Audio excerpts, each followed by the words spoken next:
Shunday deb qachida kesgan yaxshimi yo elektrichka qachida kesgan yaxshimi? Kommentariyalarda o'z fikrlaringizni qoldiringlar. Ustoz, buning vazifasi nima endi?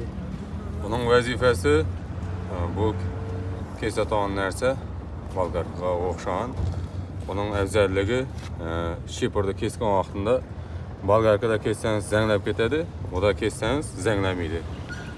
Hem shiporning ko'p sifatli vaqt chidab berishga, masalan, shiporda 50 yil garantiya berilsa, 7 yil chidab berishga shu narsamizning kuchi yetadi. Tavsiya etaman hammaga. Bolgarkadan yaxshi qo'lda. Bolgarkadan yaxshi. Afzalligi zo'r, zanglamaydi, zanglatmaydi. Bilmaganlarga lavha, bilganlarga tajriba deydi.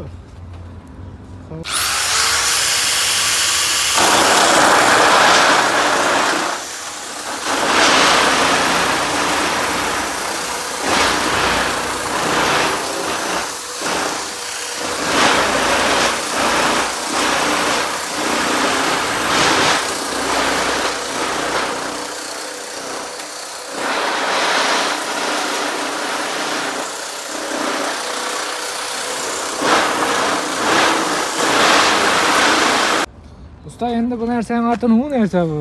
Nega ishlaydi narsa ekan bu? Bu narsaning oti nojnitsni rushnoy elektriskiy degan narsa bu. Ha?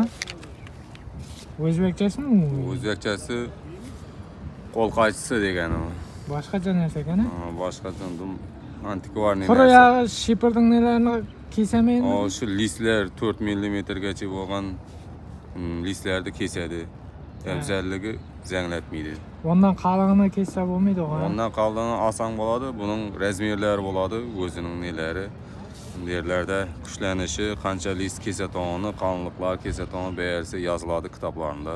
Bular yaxshilardan bor-ku, ha? Bundan ham yaxshilardan bor kesaton. Skor faqidlari. Bu nereden topsak bo'ladi endi? Buni Rossiyadagi tanishlaringizdan oldirsangiz bo'ladi, bo'lmasa internet magazinlardan xarid qilsangiz bo'ladi. Zakaznoy keladi. Zakaznoy keladi.